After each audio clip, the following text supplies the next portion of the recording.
आज मी तुमच्या समोर महाराष्ट्रातील एका गौरवशाली इतिहासाची साक्ष असलेल्या शिवनेरी किल्ल्याबद्दल बोलणार आहे। या किल्ल्यावर आपल्या महाराष्ट्राचे दैवत राजा शिवछत्रपती यांचा जन्म झाला। 19 फेब्रुवारी 1630 रोजी या किल्ल्यावर महाराजांचा जन्म झाला। या किल्ल्याची ऐतिहासिक पार्श्वभूमी म्हणजे हा किल्ला प्राचीन काळापासून अस्तित्वात आहे। या किल्ल्यामुळे आपल्या राजांना शिवाजी हे नाव मिळाले। या किल्ल्याच्या परिसरात शिवाई देवीचे मंदिर आहे।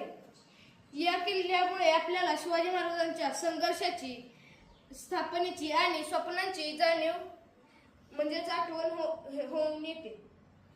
या किल्ल्याची उंची सुमारे 3500 फूट इतकी आहे। या किल्ल्याची अवस्था सध्या सर्वात चांगली आहे।